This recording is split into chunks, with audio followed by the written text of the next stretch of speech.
Hello po. Good morning, good morning, good morning, good morning, good morning, good morning, good morning mga kababayan ko.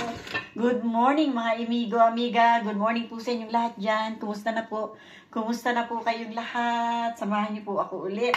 Ito po, mangungusina si Tita Emmy. Meron po tayong kasirolang malaki. Ayan.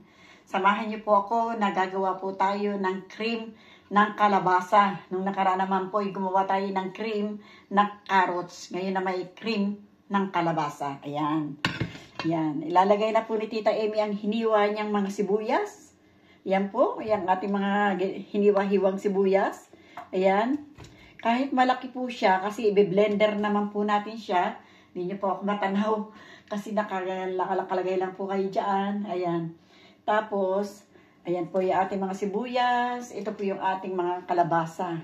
Konti lang po yung ating kalabasa. Lagay na po natin yung kalabasa. May balat pa ako ng kalabasa. Oh, nahugasan na ni Tita. May balat pa. Ayan. Hindi po pinatanggal ng senyora ko yung mga tawag nito. Parang ugat-ugat sa kalabasa. Sabi niya po, huwag daw po tanggalin. Ayan. Ayan. Kaya ito po tayo. Ayan ang ng kalabasa natin. At lalagyan po natin siya ng kalabasa. Nitong patatas. Ayan po. Lagyan po natin siya ng patatas. Ayan. Ayan, patatas po. Ang ating ano. Ayan.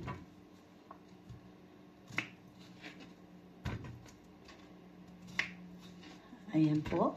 Lagyan po natin siya ng ng patatas. Ayan.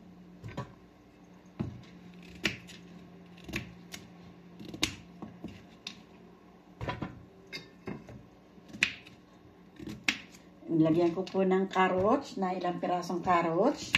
Lagyan po natin siya ng ilang pirasong carrots. Ayan. At lalagyan po natin siya ng tubig. Lagyan po natin ng tubig. 2 baso lang po ang ilalagay natin na tubig. Kasi po, crema lang naman po ang gagawin natin. Konting tubig lang po ang kailangan nito.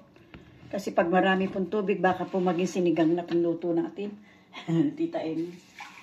Yan. Ayan po. Lagyan po natin ng asin. Lagyan ko po ng asin siya. Lagyan po natin ng asin. Ayan. Ayan. Asan ang paminta ni Senyora dito? Wala na po yata paminta si Senyora. Ayun. Lagyan po natin siya nilagyan ko po ng asin at lagyan ko po ng paminta. Ayan po. Hindi po kumakagat. Mga palpak po yung ating mga, ayan.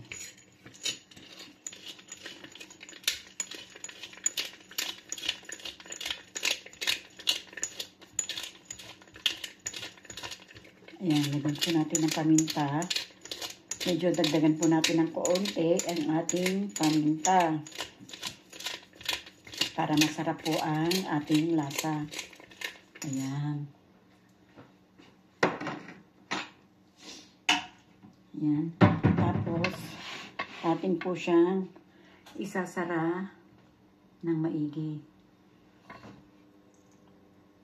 Ayan. Ito po, nasa Tita Emmy, pampalambutan niyang yan po ang gusto nila, para ang gulay daw po ay malambot. Yung halos nadudurog na madali lang daw pong i-blender. Ayan.